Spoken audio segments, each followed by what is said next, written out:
우리가 성경에 있는 말씀 가운데 영원 불변한 말씀이 있어요.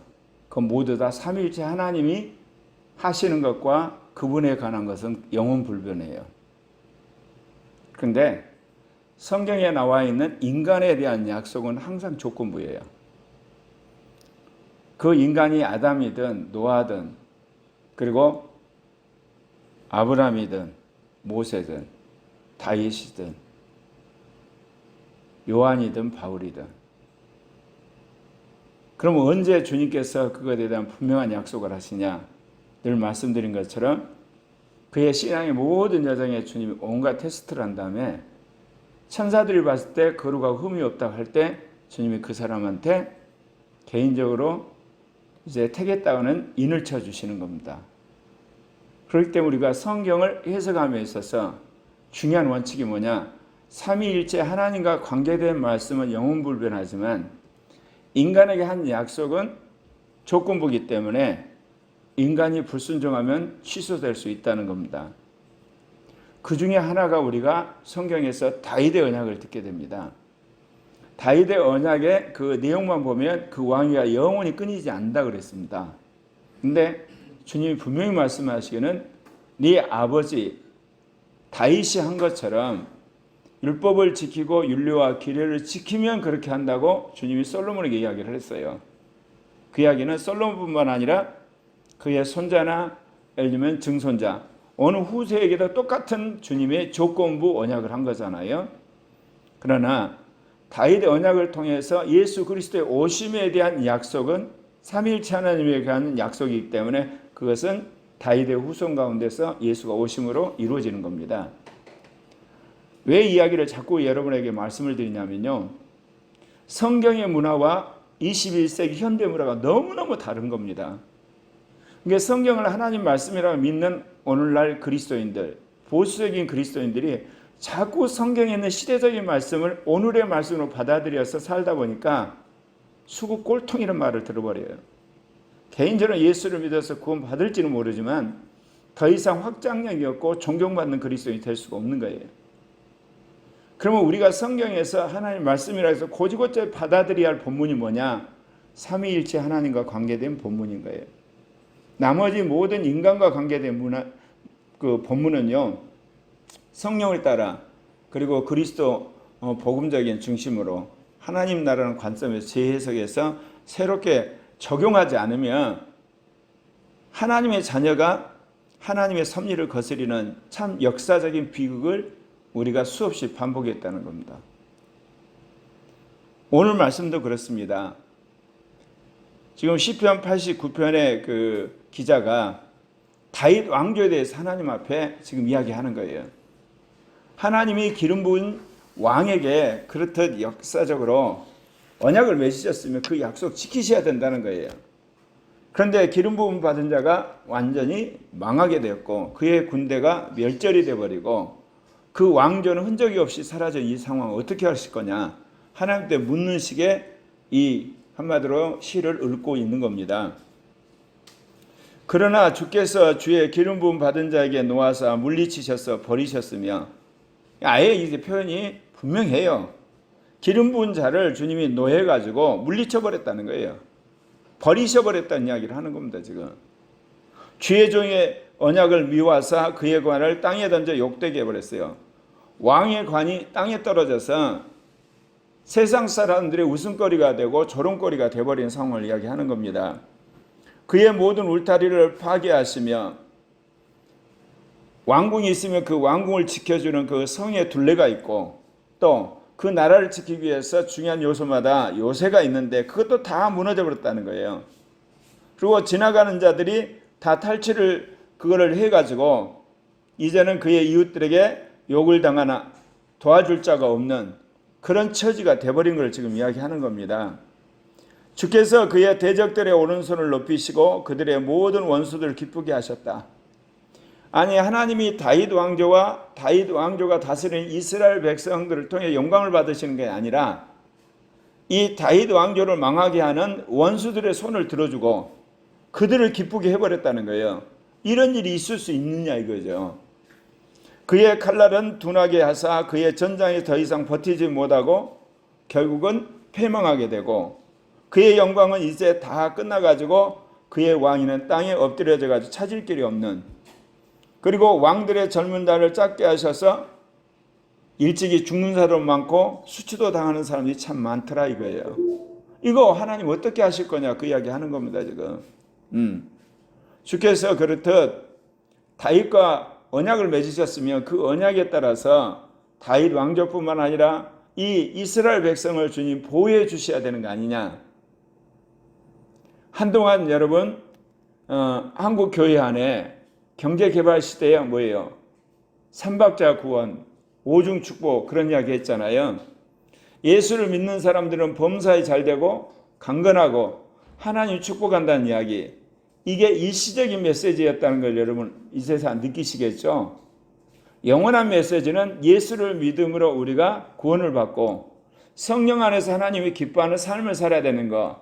그래서 하나님 나라를 위해서 헌신한다는 것이 영원한 메시지였는데 한국 교회가 급속하게 성장하는 가운데서 우리가 들은 메시지 대부분은 번영의 복음이었어요. 축복의 복음이고, 그리고 어떻게 보면 이 땅에서 우리가 잘 되는 복음이었거든요. 결론이 어떠나요? 예수를 믿는 개신교인들이 거의 한 20% 된다고 그래요. 그러면 어린아이, 청소년, 청년도 그 나이 때 20%가 돼야 되잖아요. 그런데 그 세대에 예수를 믿는 애들은 2.5%가 돼요. 그럼 뭐를 이야기하겠어요? 엄마 아빠를 통해서 복음을 전수 못 받았다는 거예요. 거꾸로 엄마 아빠 때문에 하나님에 대한 이미지, 예수 복음에 대한 훼손, 성령에 대해서 애들이 반감을 가지면서 교회를 안 나오게 되는 현실.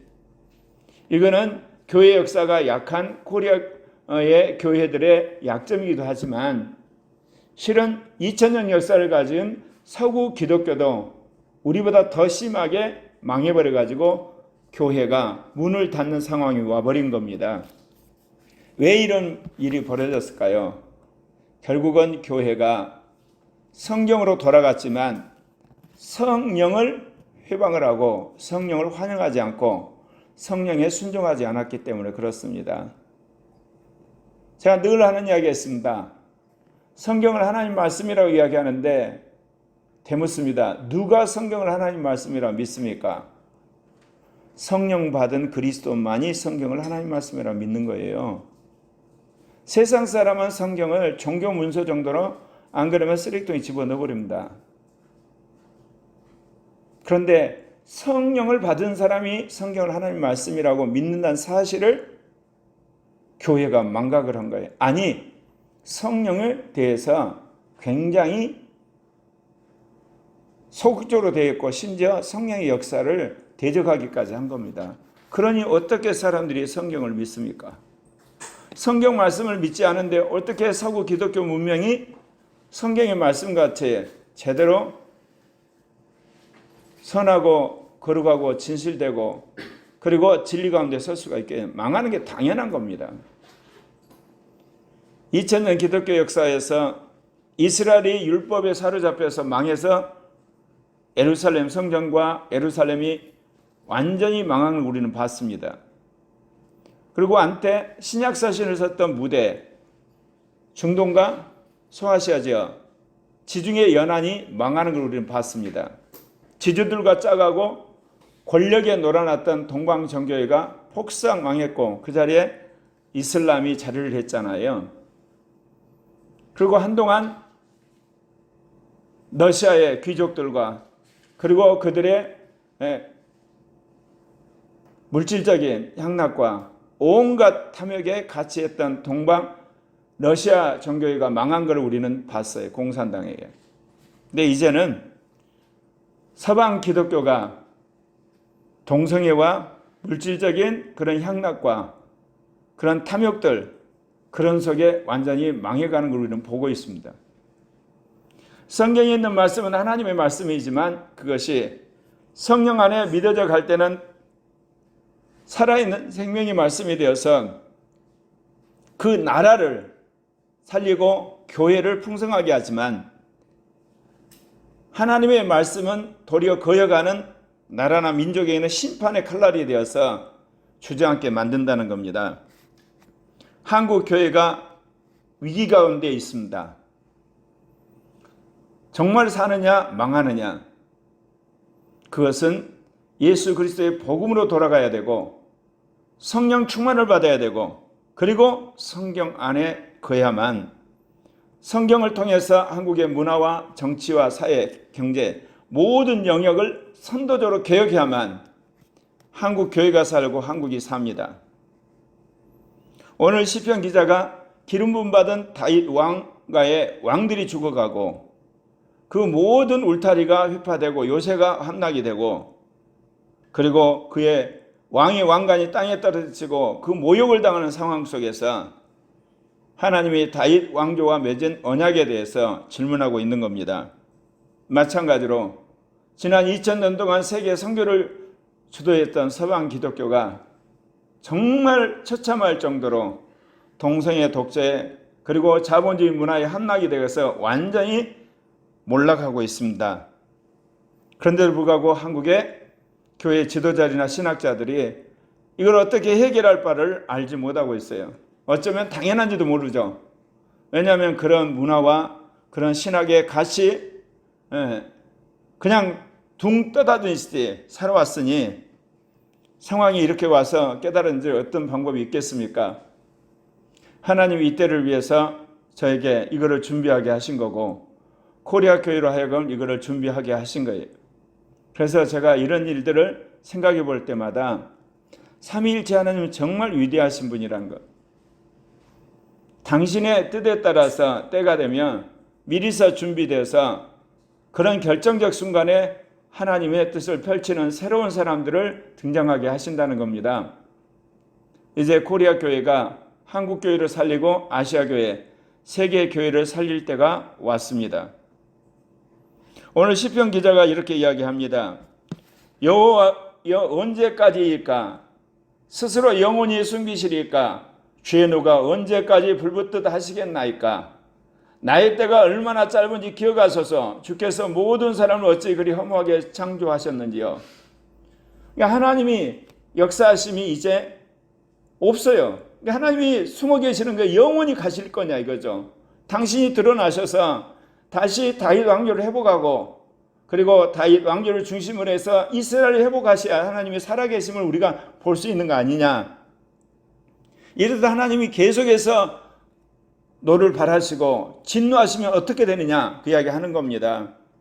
그리고 내 인생의 수명이 얼마 남지 않았는데 내가 살아생전에 하나님이 살아계시고 간섭하신 걸 보고 싶은데 이렇듯 인간을 주님이 허무하게 창조하셔서 때가 되면 죽게 만드냐 그 이야기 하는 거예요. 누가 살아서 죽음을 보지 아니하고 자기의 영혼을 수월의 권세에서 건지리까? 살다가 때가 되면 다 죽어야 되고 그리고 그 영혼이 수월의 권세에 굴복해서 가야 된다는 거죠. 그러나 다시금 하나님 앞에 묻습니다. 주의 성실하심으로 다윗에게 맹세하신 그 전에 인자하심은 지금 어디 있습니까? 그토록 주님이 다윗과 언약을 맺으면서 기뻐하시고 이 왕조가 영원이라는 그 주님의 약속 그리고 그 인자하심은 어디로 가버렸습니까? 그러면서 주님 앞에 약속을 지금 상기하고 있는 겁니다. 주는 주의 종들이 받은 비방을 기억하소서. 많은 민족의 비방이 내 품에 있사오니 여호와여 이 비방이 주의 원수들이 주의 기름 부음 받은 자의 행동을 비방한 것이다.